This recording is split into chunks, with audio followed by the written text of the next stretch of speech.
Quand les premiers hommes apparaissent sur cette terre, leur seul cadeau de bienvenue est l'obligation à une lutte mortelle pour la survie. Ils doivent se battre contre les fléaux, les fauves, et même entre père et fils, car le combat se poursuit dans chaque clan. Alors, comme chez les animaux, le mâle le plus fort devient chef de tribu, les femelles s'offrent à lui pour générer une descendance plus résistante, et ceux qui s'opposent sont tués. C'est la loi naturelle du plus fort. Avec une différence, alors que les animaux subissent les lois de la nature, les hommes, au contraire, s'ingénient à plier ces mêmes lois à leur avantage. Mais la loi du plus fort est dure à apprivoiser. Les hommes forts se font encore plus forts par les armes, et les anciennes écritures du monde sont un répertoire de massacres.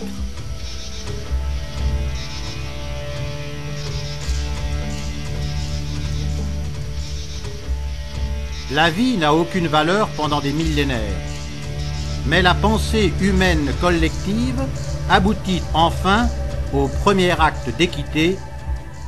À Athènes naît la démocratie. Ce régime politique rejette l'idée d'un seul individu au pouvoir. Les citoyens expriment leur opinion par le vote, et l'homme fort est remplacé par les représentants de la majorité. C'est un système encore imparfait, puisque la majorité décide de son plein gré au détriment de la minorité qui n'est pas d'accord. Mais la démocratie est un bon pas vers plus de justice.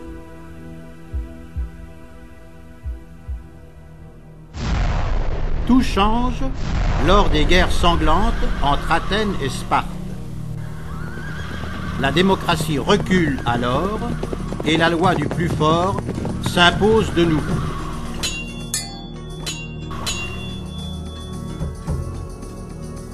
Entraînés au combat, les Grecs colonisent les îles et les côtes de la Méditerranée. Mais ils sont bientôt battus par les Macédoniens d'Alexandre le Grand, qui arrivent jusqu'en Inde. Sur les montagnes de l'Afghanistan vivent encore les Kafirs, les descendants des militaires d'Alexandre restés en Extrême-Orient.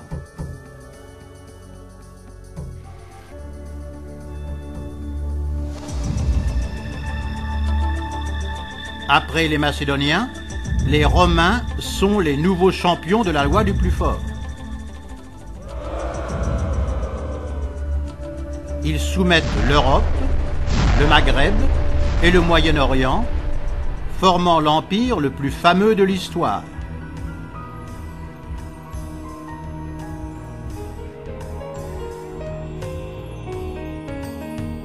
Les Romains arrivent même en Chine par un trafic régulier de navires entre Rome et Canton, où l'on trouve encore des monnaies d'or et d'argent qui remontent de l'époque d'Auguste jusqu'à Trajan.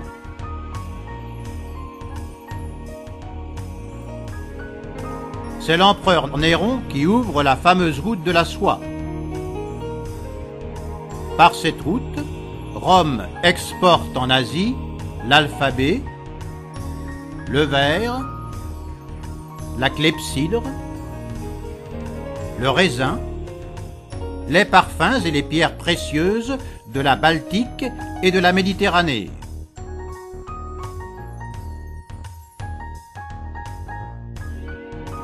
Par cette même route, Rome importe la soie, le thé chinois, le papier, l'encre, la poudre à canon, le fer forgé, la porcelaine, les perles, le jeu de cartes, les échecs et même les spaghettis.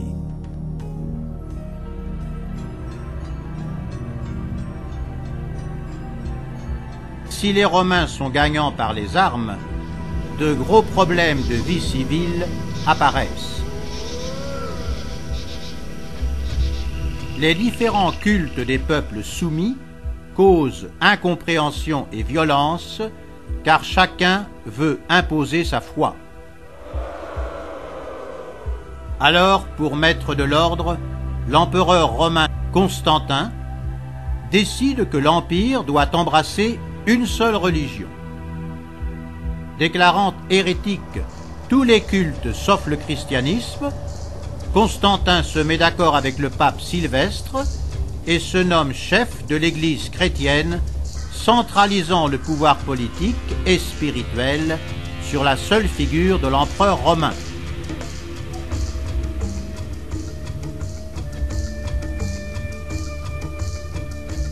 L'Empire romain est si vaste qu'il est divisé en deux, avec un empereur d'Occident et un empereur d'Orient, et la Pax Romana règne pendant 2 siècles, quand, venant des steppes d'Asie centrale, les Huns d'Attila mettent à feu et à sang l'Europe du Nord.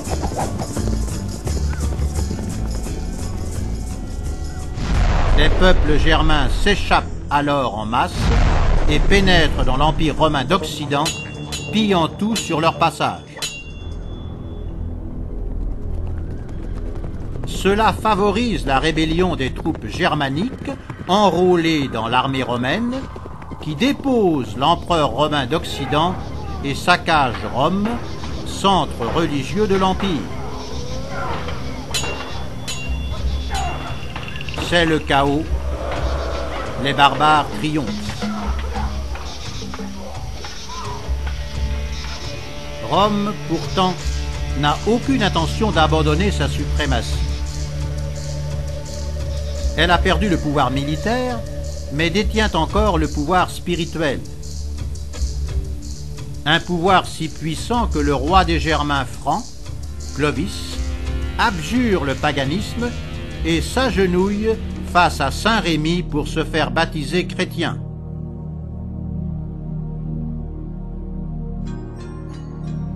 Cette conversion vaut à Clovis le titre d'empereur romain d'Occident.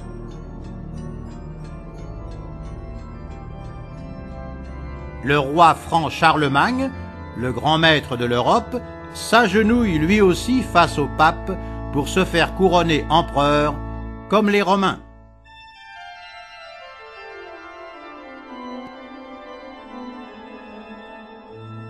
La peur de Dieu rend les papes si puissants qu'ils sacrent les souverains, participent au gouvernement et peuvent excommunier.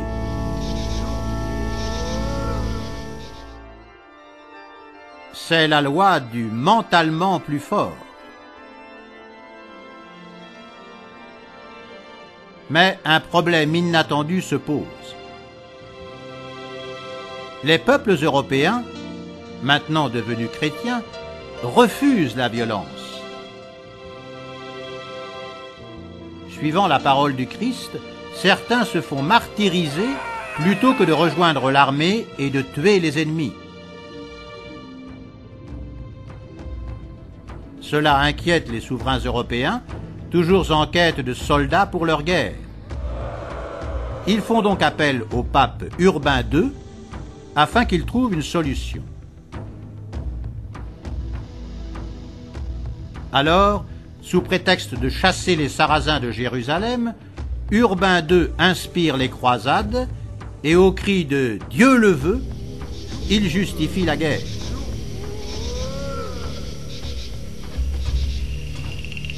Les savants de l'Église expliquent que pour juste motif, Dieu permet le meurtre et les moines templiers tuent donc les Sarrasins pour rendre un service au Christ.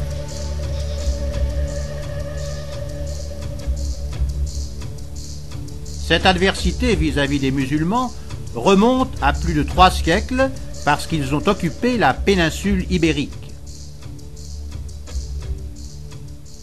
Le voisinage de cette religion concurrente et belliqueuse inquiète Rome.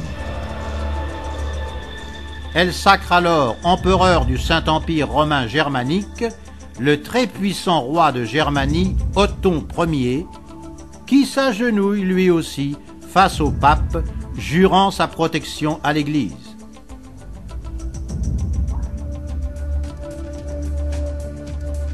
Rome se libère enfin du voisinage musulman avec la Reconquista des très catholiques espagnols et portugais qui débutent leur grand voyage maritime, se partageant l'Amérique du Sud où ils massacrent les natifs pour voler leur or.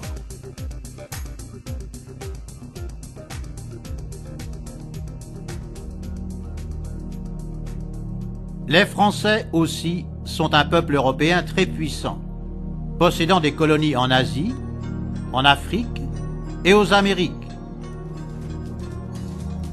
Leur général révolutionnaire Napoléon Bonaparte conquiert l'Europe et supprime le Saint-Empire romain germanique. Rome n'a pas le temps de se plaindre d'avoir perdu son empereur que Napoléon, le chasseur de nobles et de prêtres, subit le charme de la couronne impériale. Il s'agenouille lui aussi face au pape qui le couronne empereur des Français avec tous les fastes de l'ancienne Rome.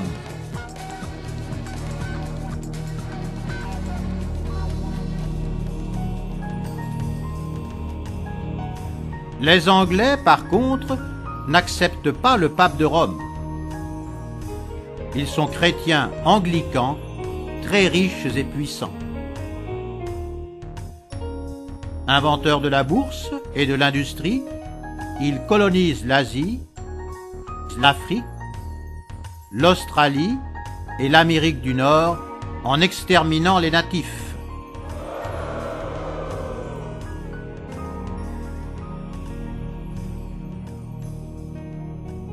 Les Germains aussi sont très puissants.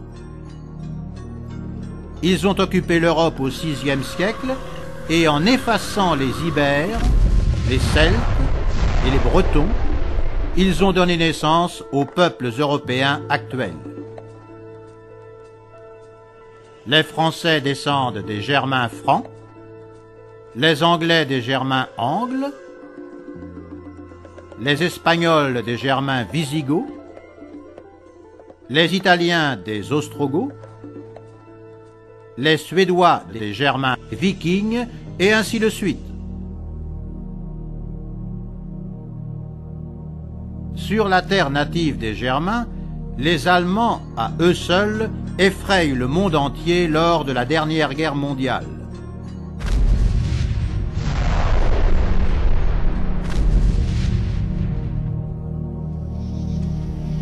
L'Europe est un véritable berceau de pays puissants.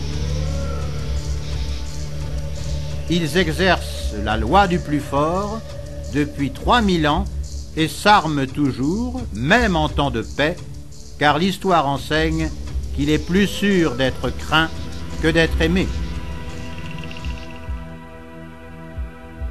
Ainsi, malgré la Déclaration des droits de l'homme, par le biais du cynisme politique de Niccolò Machiavel, si apprécié des gouverneurs modernes, la loi du plus fort déstabilise encore le monde.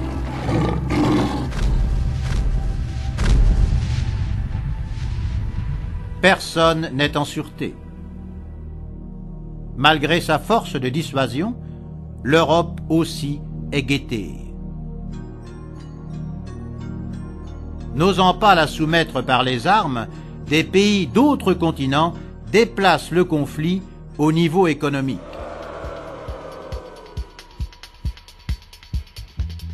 Les États-Unis sont l'un de ces pays.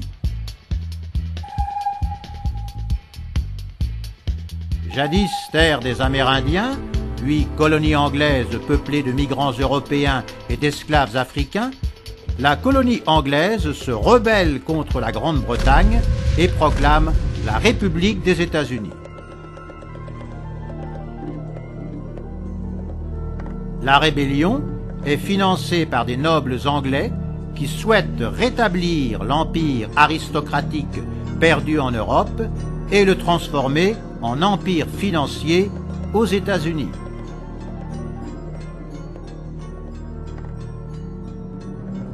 Lors des guerres mondiales, l'empire financier des États-Unis prospère grâce à la production d'armes qu'ils vendent à tous, alliés et ennemis, en échange d'or. C'est la loi du plus riche. Les États-Unis offrent l'aide économique du plan Marshall aux pays effondrés par la guerre, à condition qu'ils hébergent les bases militaires américaines.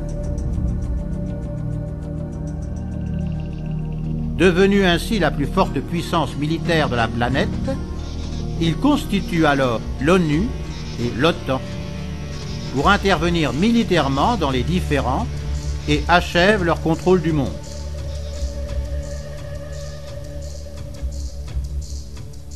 Mais les 800 bases militaires et les armes sophistiquées grèvent l'économie des États-Unis. Ils impriment alors des dollars au-delà de leur disposition d'or, s'endettant auprès de la Chine, du Japon et des paradis fiscaux.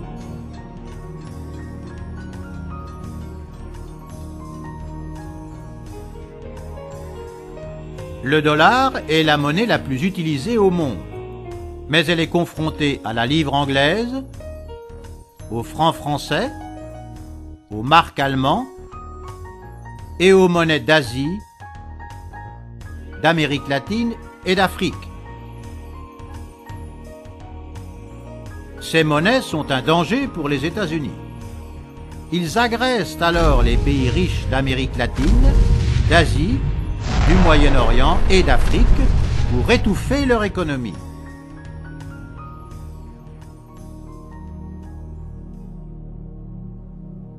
En Europe, les États-Unis sont plus prudents. Ils n'utilisent pas d'armes, mais s'accordent en secret avec l'Allemagne pour enchaîner les pays dans l'Union européenne.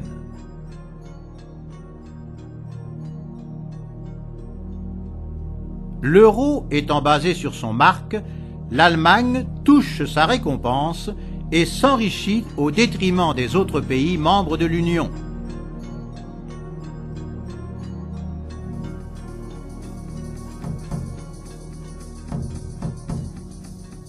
La Russie aussi est un adversaire de l'Europe. Pays le plus vaste de la planète, la Russie naît d'un comptoir viking à Kiev et pendant 3 siècles subit l'invasion musulmane de Mongols tatars. Quand les Tatars partent, le prince chrétien orthodoxe de Moscou, Ivan le Terrible, annexe les territoires limitrophes et se proclame tsar de toutes les Russies avec le titre romain de César. Le titre de César ne suffit pas à Pierre le Grand, qui considère la Russie comme la 3e Rome, succédant à Byzance. Il se proclame alors empereur romain, sans passer par le pape de Rome, qui n'est pas reconnu par les chrétiens orthodoxes.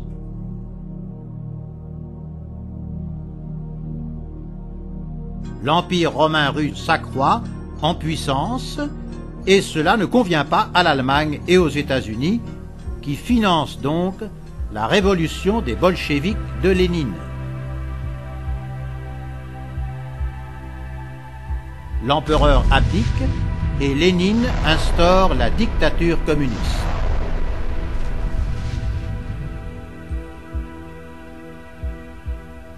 Le communisme est un régime politique prônant une société sans classe ni État. La production est en adéquation avec les besoins de la collectivité et la propriété est abolie. Cependant, des millions d'opposants sont exécutés.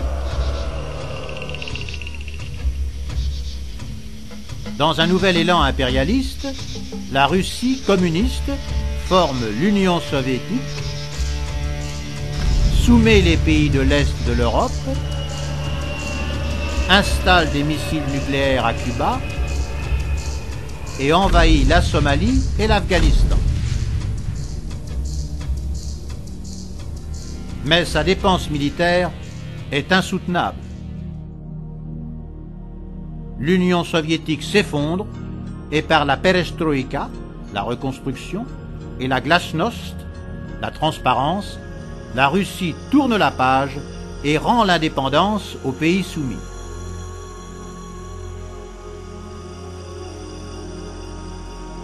Cependant, la Russie a un grand regret, l'Ukraine. L'Ukraine était jadis une région russe et sa capitale, Kiev, est le berceau historique de la Russie, mais elle a voulu l'indépendance. Alors, dans le but caché de la réintégrer, la Russie arme les sécessionnistes ukrainiens et annexe la Crimée par un référendum controversé.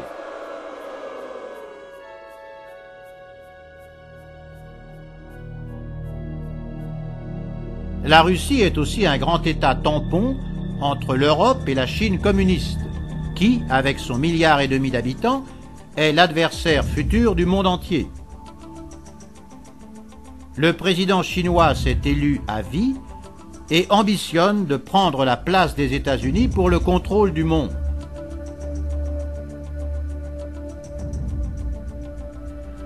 Alors les États-Unis remodèlent les équilibres planétaires et planifient la dissolution de l'Union européenne, devenue trop dépendante des Chinois.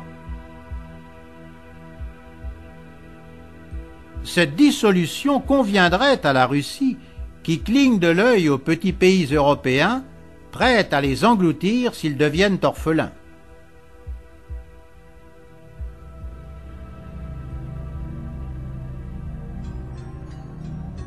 À Rome, les papes n'ont plus d'empereur à sacrer. Depuis le XVIe siècle, les gouvernements européens se sont libérés du clergé et sont devenus laïques. Les royaumes sont devenus constitutionnels ou républiques démocratiques et la politique a remplacé la religion. Les électeurs sont les nouveaux croyants. Les parlements sont des basiliques. Les partis politiques remplacent les congrégations religieuses. Les talk-shows sont des sermons et les isoloirs sont les nouveaux confessionnaux.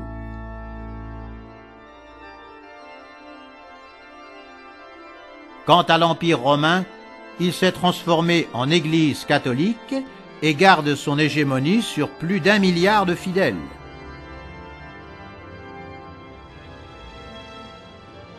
Sa ville, Rome, est bien assortie à Florence, Venise, aux seigneuries de la Renaissance qui rivalisaient en art et en culture. Tout cela s'arrête brusquement en 1861 avec la naissance du Royaume d'Italie.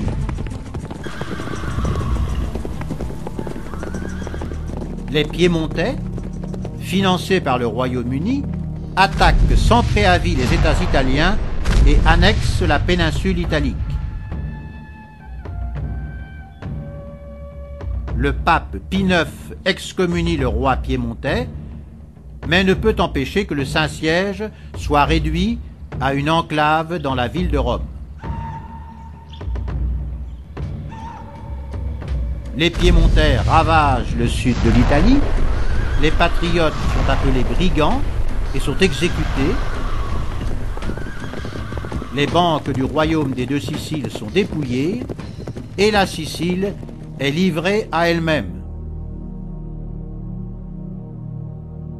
Face à la confusion, les nobles siciliens forment alors une organisation secrète, la mafia.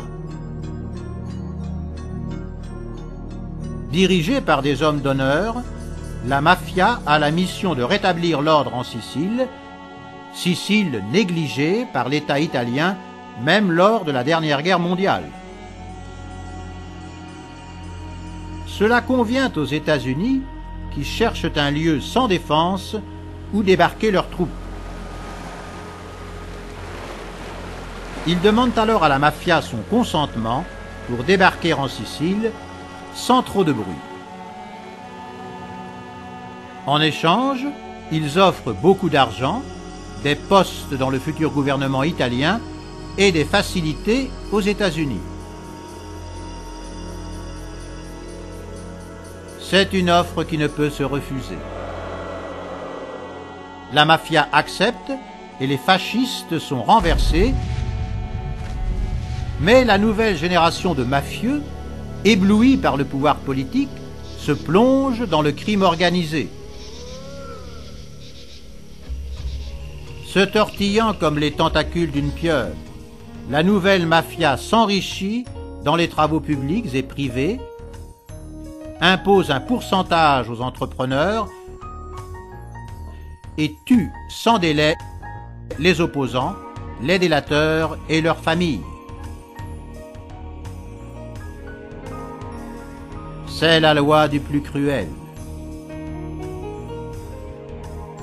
Les militaires et les juges italiens qui découvrent la négociation secrète entre la mafia et les institutions sont massacrés.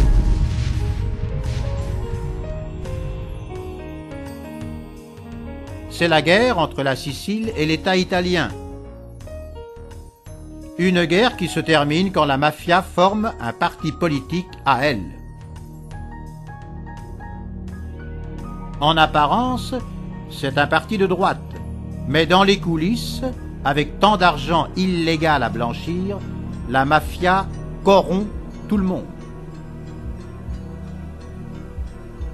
Si bien que son parti gagne les élections italiennes.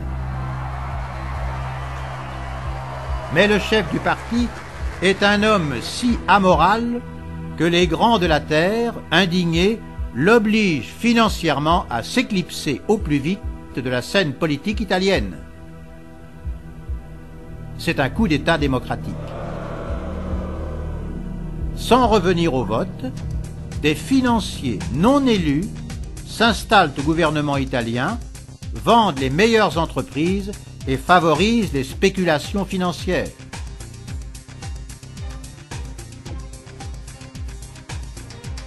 La course à celui qui grappille le plus se termine quand un mouvement de jeunes populistes accuse la classe politique d'avoir dépouillé le pays et remporte la victoire aux élections italiennes.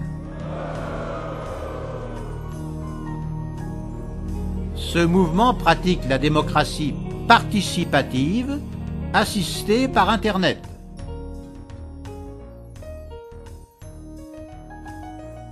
Au lieu de l'actuelle démocratie représentative qui élit les représentants du peuple, la démocratie participative permet aux simples citoyens de participer personnellement à la vie politique, donnant son avis sur l'instant.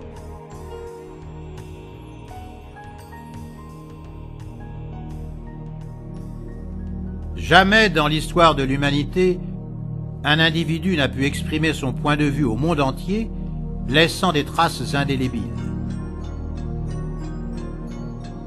Cette opportunité n'était réservée qu'aux grands de la terre.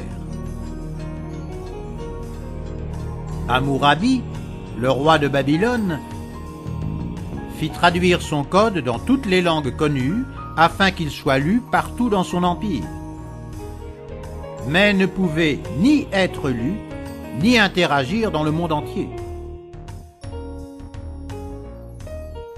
Aujourd'hui, c'est possible.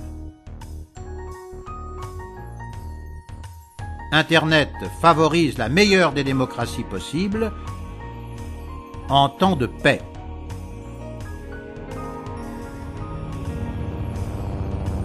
En temps de guerre, comme à l'époque d'Athènes et de Sparte, la loi du plus fort revient. Et alors, malheureux les faibles.